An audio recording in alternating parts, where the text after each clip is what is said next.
सन्मुख रहते गणेश, पांच देव रक्षा करें, श्री ब्रह्मा विष्णु महेश।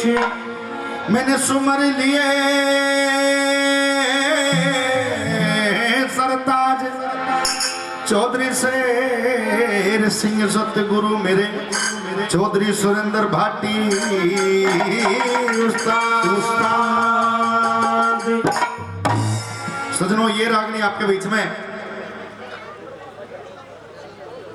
महाभारत का किस्सा बहुत लंबा, लेकिन 18 पर्व हैं और पहली बार इस बस्ती में, इस गांव में आने का ये सौभाग्य प्राप्त हुआ है। उस समय की बात कि जिस समय, हाँ दादा, अब कोई ना खानो खायो तो खा लियो। और दादा, जिन भाइयों ने, नौजवान साथियों और माता बहनों ने जिन्होंने भोजन प्रसाद ना लिया हो, तो हमारे दादाजी की तरफ से, पंत साहब की तरफ से विशेष निवेदन है कि भाई वो कृपया भोजन प्रसाद अवश्य ले ले। सजनों, उस समय की बात कि पांचों पांडव बलशाली थे, दुनिया में धूम मचा दी। वे पांचों पांडव बलशाली थे, दुनिया में धूम मचा दी। और चाचा ताऊ के भाई थे, आपस में गणी खिंचा दी। कुरुक्षेत्र में युद्ध हुआ लोगों, जहां गीता की नींव जमा दी। और सरदारों, उनकी गदा कोण में धरी रहेगी रे दादा, उनकी नंगी बहू बचा दी। जो सब तरियाते ठाडा से, अरे सब तरियाते ठाडा से ना कदे ठाडे ते पहना चाहिए। और समय बलवान लोगों, समय से तो डर के रहना चाहिए। सजनों, उस मौके की बात के जिस समय पांचों पांडवों को वनवास मिला, 12 साल का वनवास जैसे तैसे धक्के खा करके काट लिया। 13वां साल जो कि अज्ञातवास काट रहे हैं। उधर दुर्योधन ने राजा कमलनयन की कौओं को घेर लिया। विराट भूप वहां पर थे नहीं, तो उनका लड़का कौन, उत्तर कुमार, नो कहने लगे, ये कहने लगा कि भाई युद्ध तो मैं करके दिखा दूं, अगर मेरे को घोड़े हकनियां मिल जा। द्रौपदी दासी के रूप में रहा करती थी। इशारा करया कि यो बैठा कौन, यो इजड़ा रथ हाकेगा। बोले भाई इजड़े का मर्द का तो मैंने बेरा नहीं, लेकिन इससे बढ़िया रथ हाकने वाला तुम्हें दुनिया में नहीं मिलेगा।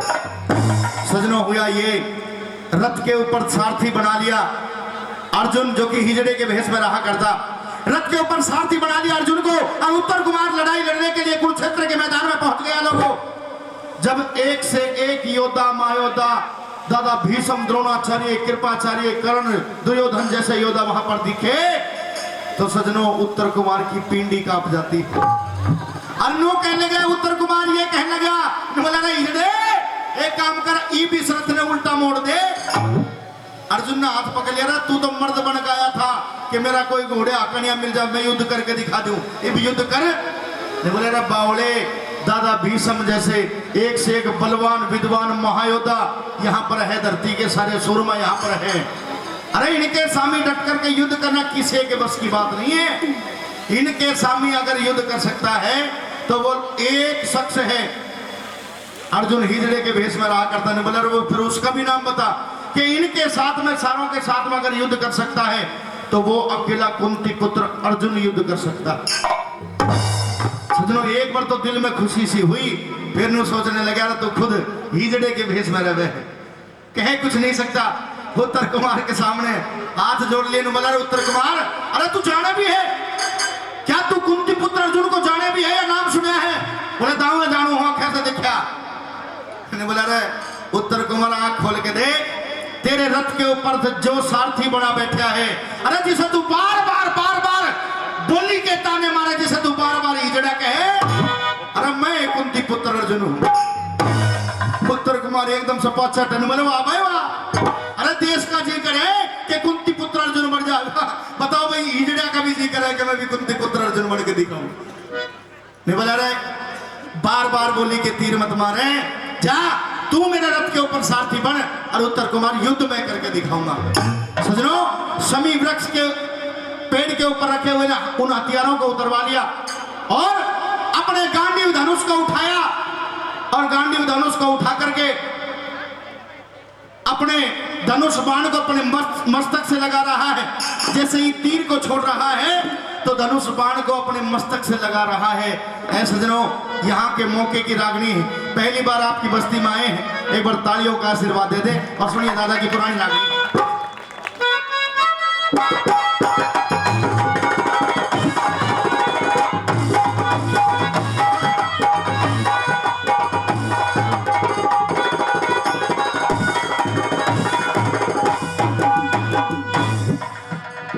माता बहनों के लिए मेरा निवेदन है भाई, थोड़ी सी जगह जरूर दे दे। हाँ, जहां भी जगह मिले आइए जी, सुनिए।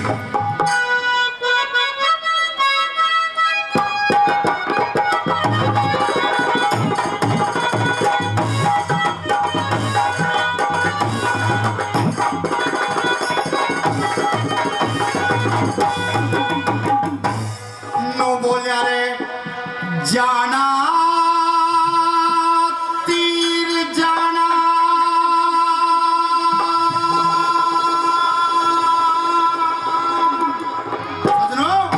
पीछे की तरफ हाथ कर लिया और तरकस से तीर निकाल लिया और धनुष बाण के ऊपर तीर को चढ़ा लिया और अपने तीर को समझा रहा है क्या कि रे जाना तीर जाना,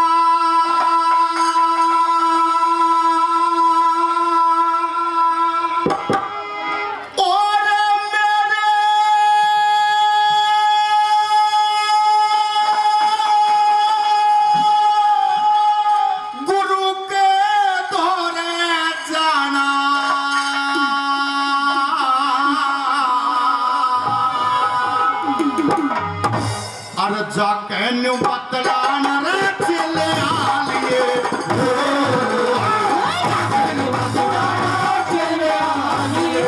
जाना हो तीर जाना हो मेरे, जाना तीर जाना हो मेरे गुरु धोर जाना, जाके न्यू बतलान रे चले आलिए, जाके न्यू बतलान रे चले आलिए।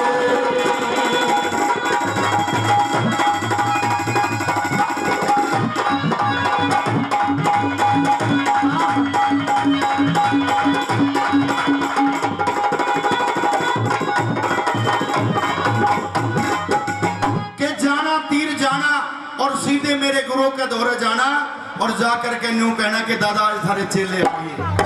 पहली कली के माध्यम से वो अर्जुन अपने तीर को संदेश दे रहा है, अपने तीर को समझा रहा है। ऐ मेरे तीर, कहीं ऐसा ना हो, कहीं ऐसा ना हो जाते ही कभी किसी योद्धा की छाती से आर पार हो जा, नहीं, ऐसा बिल्कुल नहीं करना है। सबसे पहले दादा भीष्म भी वहां पर मिलेंगे, गुरु द्रोणाचार्य भी वहां पर मिलेंगे। उन दोनों को क्या करना है लोगों, अपने तीर को पहली कली के माध्यम से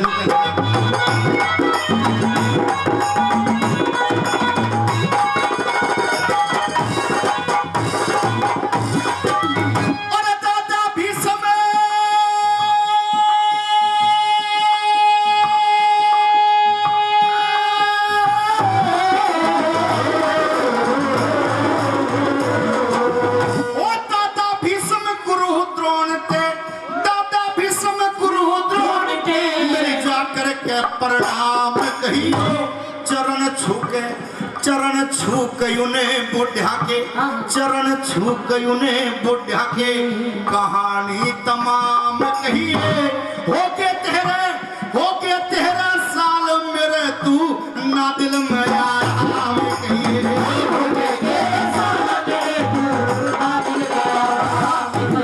और न्यू कहना वे जिंदे पाछो मरिया कोई भी जरबानों में नहीं लगा और टूटा कोई तीर, गर्दन ऊंची ठालूंगा आज द्रौपदी का चीर नहीं,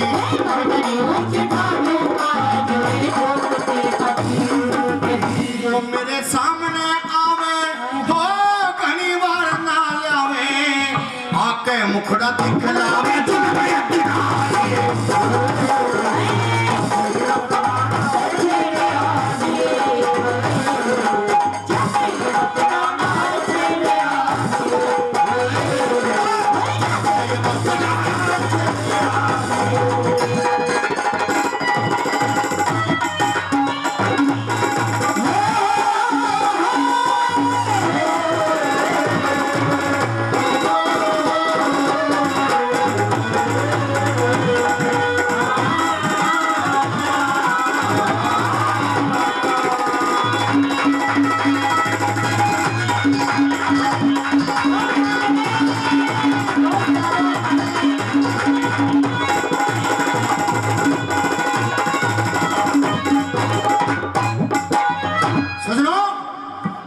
लिए आप लोगों के बीच में रखी।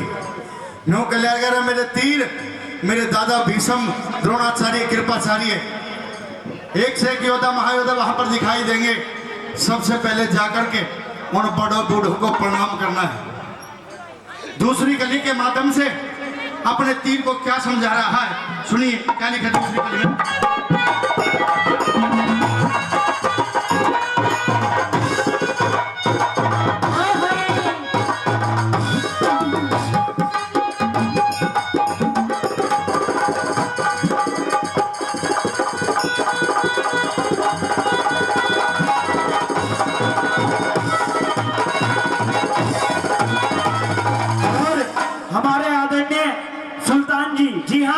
सुल्तान जी इस रागनी पे खुश होकर के 100 रुपए से मान सम्मान करते हैं। हम धन्यवाद करते हैं। धन्यवाद। आदरणीय ऋतिक बबेरवाल से डेलीगेट प्रत्याशी ये भी हमारी टीम को 500 रुपए देकर के मान सम्मान करते हैं। हम धन्यवाद करते हैं जी। धन्यवाद। आइएगा सर।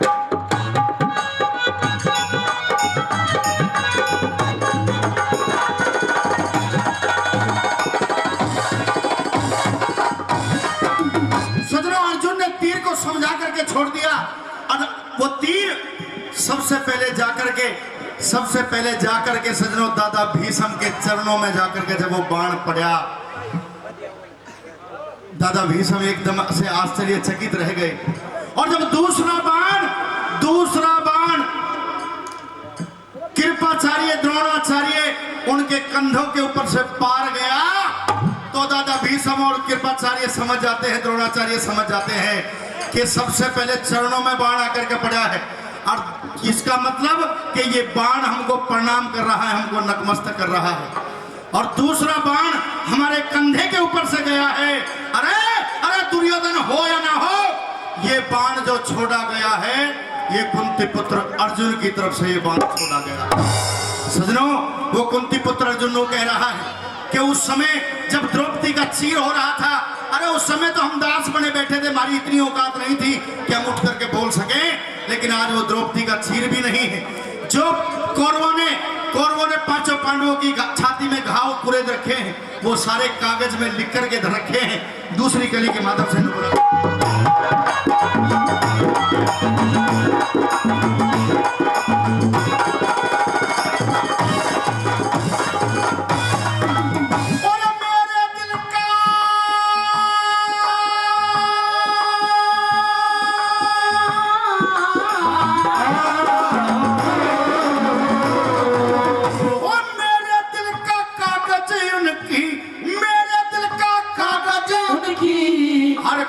से भरा हुआ याद है, बोला याद है मैं भूला नहीं, वो भीम जहरत है मरा हुआ वरना वेद का लाखा मंदिर मेरी नजरों याद भीरा हुआ।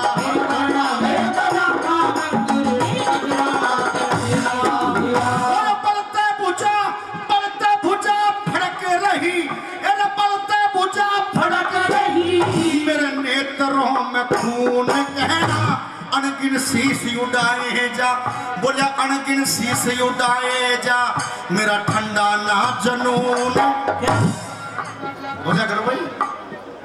और अनगिन शीश उड़ाए जा मेरा ठंडा ना जनून कहना उन पांडवों की चाकी में इन कौरवों का चून कहना, पांडवों की चाकी में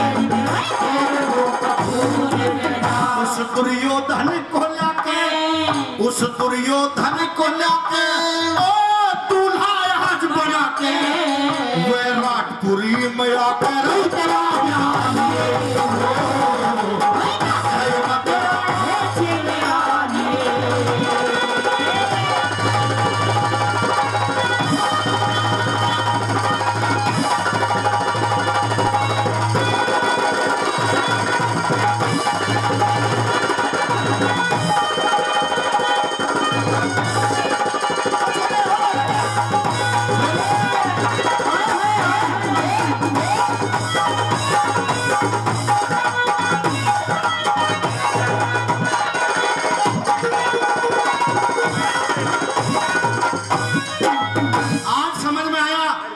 अरे इतने सालों से आज समझ में आया देवण गया कि ये जो दुर्योधन है, ये दुर्योधन है जो उत्तरा कुंवारी का डोला लेना चाहता है। उत्तरा कुंवारी जो कि मेरी शिष्या है,